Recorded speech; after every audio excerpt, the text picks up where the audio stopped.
The courtroom sat in heavy silence, the weight of anticipation pressing down on every soul present. The judge's gavel struck the wooden block with finality, a sharp, resounding crack that echoed through the chamber. Then came the single word that sent Michael Carter's world crumbling down. Guilty. Michael's breath hitched, his vision blurring as the reality of the moment crashed into him. For 15 years, he had worn the badge with honor, serving the people, standing on the front lines of justice. And now, shackled and seated like a criminal, he was being cast aside by the very institution he had sworn to protect. He barely registered the murmur of voices around him. His pulse roared in his ears, drowning out everything but the sheer disbelief tightening around his chest. His hands, bound in cold steel, rested on his lap, fingers curled inward as if grasping at a fleeting sense of control. This was wrong. He knew it. The evidence had been planted. There had been holes, discrepancies, things that any competent investigator should have questioned. Yet the prosecution had twisted the facts. The jury had accepted their version, and now he was condemned for crimes he did not commit. But none of it compared to the weight crushing his heart. The thought of losing Luke, his K-9 partner, his loyal companion, his best friend. From across the courtroom, near the gallery's entrance, Luke sat poised, his sharp eyes locked onto Michael's face. The German shepherd was trained for discipline, but Michael could see the confusion in his partner's body language, the slight twitch of his ears, the way his paws shifted anxiously on the tiled floor. Luke didn't understand what was happening. And how could he? How could Michael explain that after years of chasing down criminals together, of standing side by side in life-or-death situations, this was how their story was supposed to end? The judge had begun to rise from his seat when Michael found his voice, raw and unsteady. "Your Honor, please." He swallowed against the lump in his throat. "Before I'm taken away, I have one last request. Let me say goodbye to Luke." A ripple of surprise ran through the courtroom. Whispers flitted through the air as spectators exchanged uncertain glances. The judge hesitated, studying Michael for a long moment.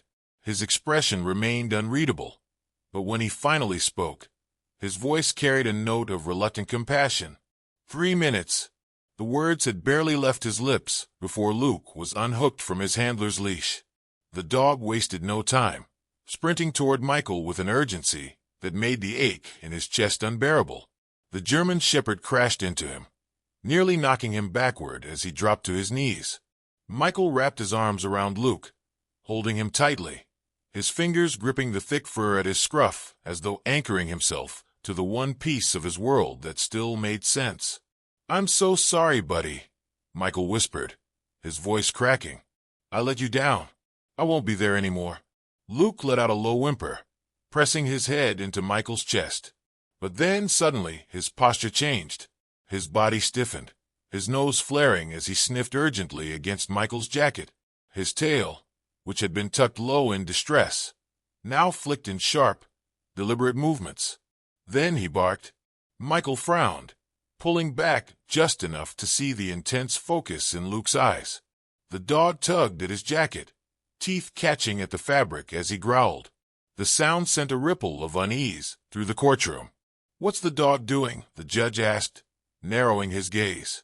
Luke barked again, sharp and insistent, his front paws pressing against Michael's chest.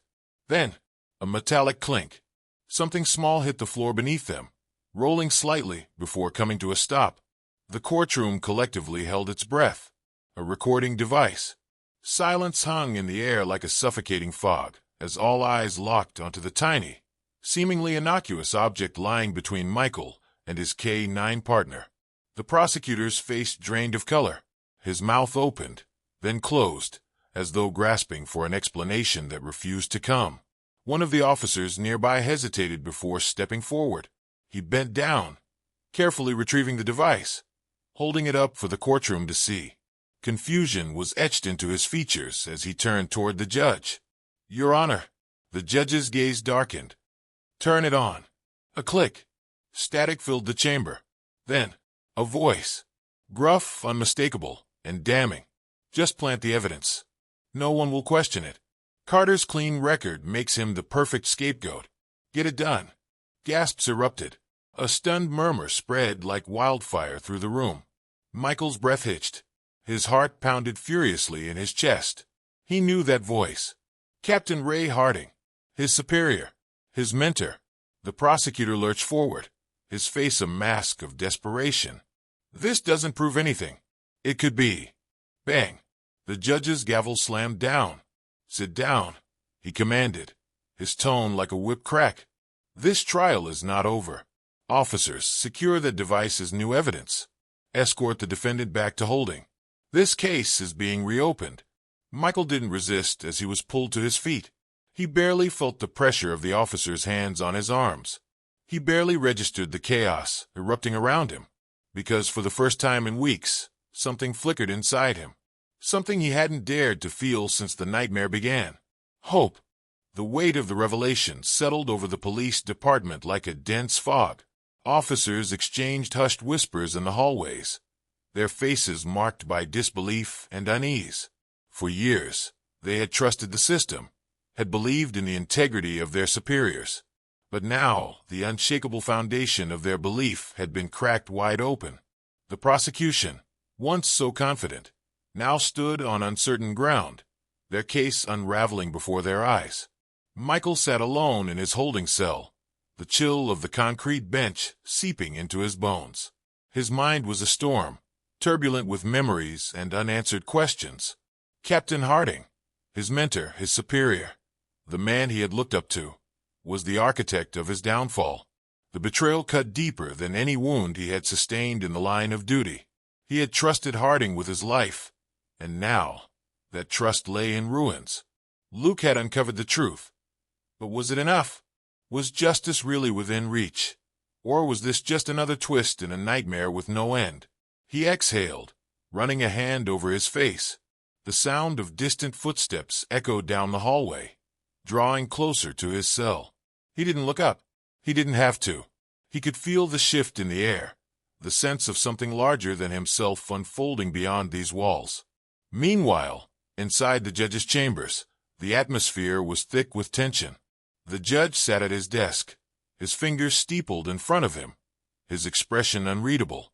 The recorder sat between them, a small but damning piece of evidence.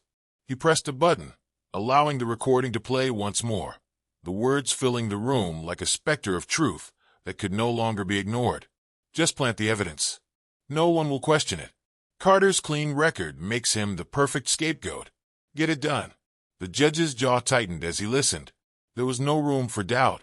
This was corruption at the highest level, and it had infected the very heart of justice.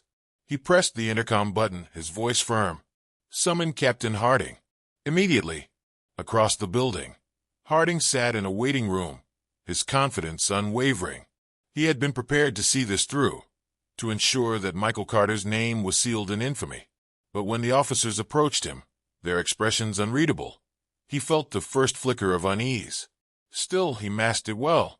Rising to his feet, he adjusted his tie with meticulous precision, each movement controlled, measured. He had faced scrutiny before.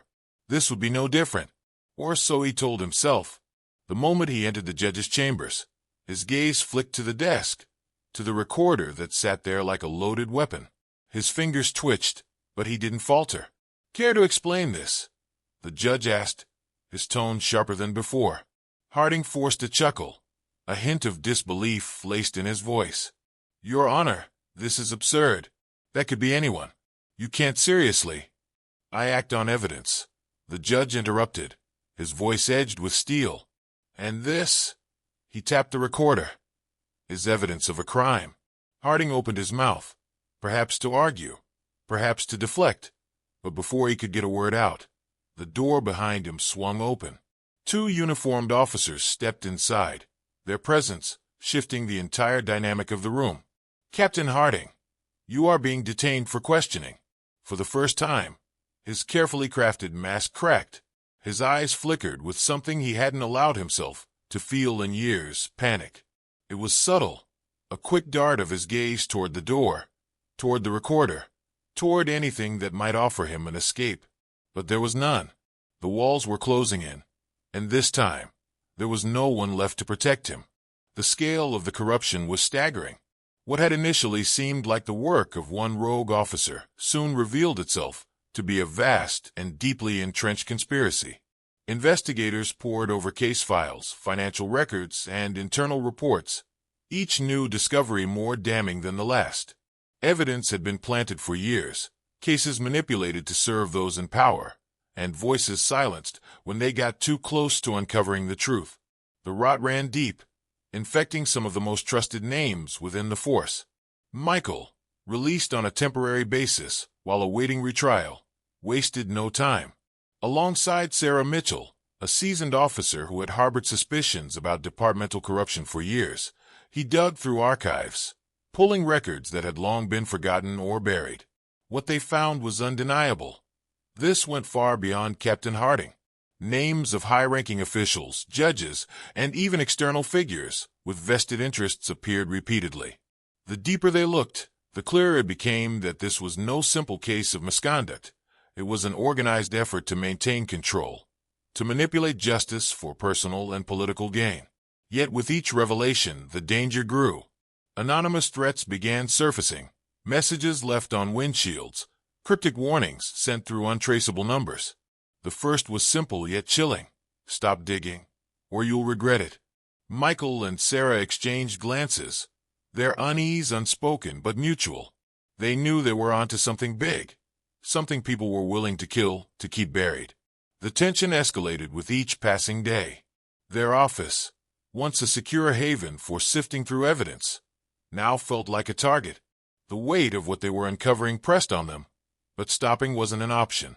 They owed it to the victims, to those who had suffered at the hands of a corrupted system, and to themselves. They had to see this through, no matter the cost. Then, one fateful night, the danger they had been anticipating arrived in full force. Michael and Sarah were in the precinct's secured records room, surrounded by piles of old case files, each containing fragments of a puzzle that was finally coming together. The overhead lights flickered, once, then again. They shared a quick glance. The old building had its quirks, but this felt different. Then, without warning, the room was plunged into darkness. Michael's instincts kicked in immediately. He reached for his sidearm, his pulse quickening. Luke, ever alert, let out a low growl. His ears perked, his body tense. Something was wrong. Then came the sound that sent a chill down their spines, a single gunshot echoing down the hallway. Sarah didn't hesitate, drawing her weapon as she moved toward the door. "Michael," she whispered, her voice barely audible but firm, "we're not alone." A beat of silence stretched between them. Then, suddenly, the door burst open. Gunfire rang out, deafening and chaotic. The sudden attack had turned the precinct into a battlefield. Michael's pulse pounded in his ears as he ducked behind an overturned desk, gripping his weapon tightly. Sarah crouched beside him, her face set with grim determination. Luke stood at the ready, his growl low and menacing, muscles tensed for action.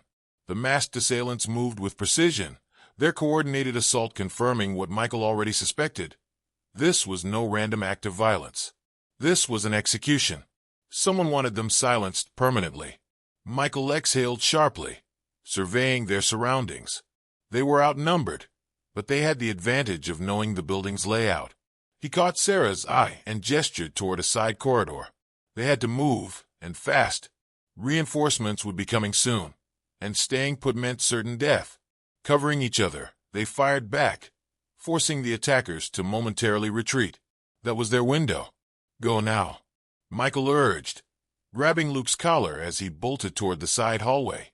Sarah followed close behind, keeping her weapon trained behind them in case their pursuers tried to press forward. The corridor was dimly lit, a stark contrast to the flashing emergency lights illuminating the chaos behind them. Their boots pounded against the tiled floor as they sprinted down the hall, navigating the labyrinth of offices and storage rooms. A burst of gunfire ricocheted off the walls, barely missing Michael's shoulder. He turned and fired a precise shot, dropping one of their attackers. Sarah didn't hesitate, landing another hit on a second figure who had stepped into the hallway. The assailant collapsed with a groan, but there were more coming. "We can't keep this up forever," Sarah panted, Where's the nearest exit? Michael's mind raced. The back stairwell leads to the garage. If we can make it there, we might have a shot. They took a sharp left, nearly colliding with a supply cart. Luke barked as he picked up on more movement ahead. Another masked figure emerged from a side door, raising his weapon. But Michael was faster. He fired first, and the man went down. The sound of footsteps thundering behind them meant they were running out of time. They reached the stairwell door, Michael shoving it open with force. The concrete steps spiraled downward, leading to the underground parking garage. He took the lead, Luke bounding ahead to clear the way. Sarah followed, slamming the door shut behind them. A loud bang rattled the doorframe as bullets struck from the other side. "They're not letting us go easy," Sarah muttered. Michael didn't reply. He focused on the descent, 2 steps at a time. They had to reach a vehicle before the attackers caught up. Just as they reached the bottom level, Luke let out a warning bark. 2 more figures emerged from behind a row of parked cars, guns raised. Without hesitation, Michael and Sarah fired, their bullets finding their targets. One attacker dropped instantly. The other staggered but managed to take cover behind a pillar. Luke lunged forward, knocking the man off balance before he could fire again. The scuffle lasted only seconds before the attacker went still. Breathing hard, Michael scanned the garage. They needed a car, something fast. Sarah spotted an unmarked black SUV parked near the exit ramp. "Keys?" she asked hurriedly. Michael checked the nearest downed officer, rifling through pockets. His fingers closed around a key fob. He pressed the button, and the SUV's lights flashed. "Go," he shouted, throwing open the driver's side door. Sarah and Luke jumped in as he started the engine. Tires screeched as he gunned it toward the exit ramp. In the rear-view mirror, shadows moved, more reinforcements flooding into the garage. A hail of bullets followed them as they sped out of the precinct. Michael swerved sharply, avoiding a spike strip set near the gate. He pushed the engine harder, weaving through the darkened streets. They weren't safe yet, not by a long shot. Sarah exhaled, reloading her weapon with shaking hands. "They knew we'd be here. This wasn't just to scare us. This was a kill order." Michael's grip tightened on the wheel. "Then we make sure we hit back harder." Luke let out a short bark, as if in agreement. The fight wasn't over. Not yet. Michael, Sarah, and Luke moved swiftly through the darkened alley behind the precinct, their breaths shallow and controlled. The city lights flickered in the distance, but behind them chaos loomed. They had minutes, maybe seconds, before the corrupt officers realized where they had gone. There was no turning back now. They ducked into an abandoned warehouse, its rusted metal walls groaning against the wind. The place smelled of damp concrete and old machinery, but for now, it was their best chance at regrouping. Sarah secured the files, carefully tucking them into her bag, while Michael stood near the entrance, his grip firm around his weapon. Luke's ears perked, his body alert as he sniffed the air, sensing what they could not yet see. Michael exhaled slowly. "We don't have much time," he murmured. Sarah nodded, double-checking the files. "We need to get these out. If we can just reach the right people, someone outside the department, we can end this." Luke let out a low growl, his muscles tensing. Michael followed the dog's gaze toward the back of the warehouse. Shadows flickered beyond the cracked glass windows. They weren't alone. The first shot rang out, shattering the silence. Glass exploded above them, sending shards raining onto the floor. Michael pushed Sarah behind a stack of crates as he raised his weapon. Luke barked sharply, his stance unwavering. The fight had come to them. Boots pounded against the concrete floor. Figures emerged from the darkness, their weapons raised, their intent unmistakable. Michael fired first, dropping the lead attacker. Sarah followed suit, her shots precise. Luke lunged, knocking a second man to the ground before the officer could react. The man screamed as Luke's teeth clamped onto his arm. A bullet whizzed past Michael's ear. He turned, squeezing the trigger. The attacker stumbled back, clutching his chest before crumpling to the floor. More were coming. They had to move. Sarah grabbed Michael's sleeve. "We can't stay here. We need an exit now." Michael scanned the space, his heart racing. Then he saw it, An old service door near the back. "There!" he shouted. They moved as one, Michael covering Sarah as she darted toward the door. Luke stayed close, his head swiveling between targets, ready to attack if needed. Just as Sarah reached the exit, a figure appeared, gun aimed directly at her. Michael fired, but the shot went wide. The attacker sneered, pulling the trigger. But before he could get a shot off, Luke lunged, knocking the gun from his grasp. The man cursed, stumbling backward as Michael landed the final shot. Sarah pushed the door open, leading them out into another alley. A car screeched around the corner, reinforcements. The street lights glinted off their weapons as the doors swung open. "We need to split up," Michael said breathlessly. "Luke and I will draw them off. You get those files to safety." Sarah hesitated, her eyes locked onto Michael's. "I'm not leaving you." Michael gave her a determined look. "This isn't about me. It's about justice. Go." With a reluctant nod, Sarah turned and sprinted down the alley. Michael and Luke stood their ground. The final stand had begun. The warehouse stood still in the darkness, its heavy metal frame groaning under the weight of the wind. The city stretched beyond, sirens wailing in the distance, a stark reminder that time was slipping away. Inside, Michael, Sarah, and Luke remained crouched behind a stack of crates, their breaths controlled but heavy. The air was thick with tension. Michael's grip on his weapon tightened. "We need to get to the media before they find us again. If we can get this out in the open, they won't be able to bury it." Sarah's fingers, clenched around the files, pressed against her chest. "I know a journalist. She's one of the few who still fights for the truth. If we reach her, she'll make sure this story sees the light of day." Before Michael could respond, Luke let out a deep, guttural growl. His ears snapped forward, his body going rigid as his gaze locked onto the entrance. Footsteps. They were close. The door burst open, metal clashing against the wall.